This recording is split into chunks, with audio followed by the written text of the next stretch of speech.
ദൈവതിരുനാമത്തിന് മഹത്വമുണ്ടാകട്ടെ. ഏവർക്കും ഹെർമിറ്റ്സ് ടോക്സിലേക്ക് സ്വാഗതം. ഇത് ഹെർമിറ്റ്സ് ടോക്സിൻ്റെ 808 ദിവസം.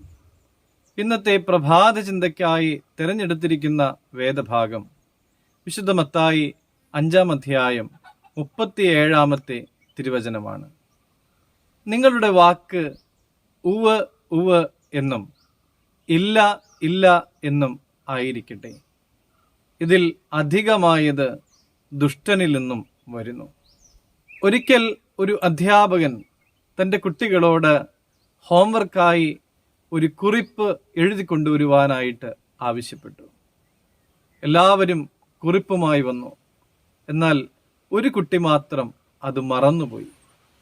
അധ്യാപകൻ ചോദിച്ചപ്പോൾ ഈ കുട്ടി പറഞ്ഞു, ഞാൻ എഴുതിയിരുന്നു, പക്ഷേ സാർ, ഞാൻ എഴുതിയ ബുക്ക് വീട്ടിൽ നിന്നും കൊണ്ടുവരുവാനായിട്ട് ഞാൻ മറന്നുപോയി. എല്ലാവരും അത് വിശ്വസിച്ചു. പക്ഷേ ഈ കാര്യം ഒരു പതിവായി മാറിയപ്പോൾ അധ്യാപകനും അവൻ്റെ കൂട്ടുകാരും അവനെ സംശയിക്കുവാനായി തുടങ്ങി. പ്രിയമുള്ളവരെ, നമ്മുടെ വ്യക്തിഗത ജീവിതത്തിലും കുടുംബ ജീവിതത്തിലും നമ്മൾ ജോലി ചെയ്യുന്നിടത്തൊക്കെയും നമ്മുടെ വാക്ക് വിശ്വസനീയമായിരിക്കണം. വ്യാജ വാഗ്ദാനങ്ങളും കള്ളവഞ്ചനകളും ഒത്തിരിയുള്ളതായ ഒരു കാലഘട്ടമാണ് ഇത്. ഒരു ബിസിനസ്സുകാരൻ ഈ സാധനം ശുദ്ധമായതാണ്, ഇത് നല്ലതാണ് എന്ന് പറഞ്ഞ് തൻ്റെ ഉപഭോക്താവിന് കൊടുത്താൽ ആ സാധനം അങ്ങനെയല്ല എങ്കിൽ, അത് ശുദ്ധമല്ല, അത് നല്ലതല്ല എങ്കിൽ ലാഭം ഒരു ദിവസം മാത്രമേ ഉണ്ടാവുകയുള്ളൂ. സത്യസന്ധത എപ്പോഴും നമുക്ക് കൈമുതലായിരിക്കണം.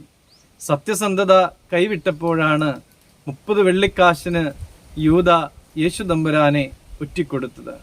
പ്രിയമുള്ളവരെ, സത്യസന്ധരായി ജീവിക്കുവാൻ നമുക്ക് പരിശ്രമിക്കാം. നമുക്കിങ്ങനെ പ്രാർത്ഥിക്കാം. സ്നേഹവാനായ നല്ല ദൈവമേ, ഞങ്ങളുടെ വാക്കുകൾ എപ്പോഴും വിശ്വാസയോഗ്യമായി തീരുവാൻ, ഉവ് എന്നും ഇല്ല എന്നും പറയുവാൻ തക്കവണ്ണം ഞങ്ങളെല്ലാം യോഗ്യരാക്കണമേ. ദൈവം എല്ലാവരെയും അനുഗ്രഹിക്കട്ടെ.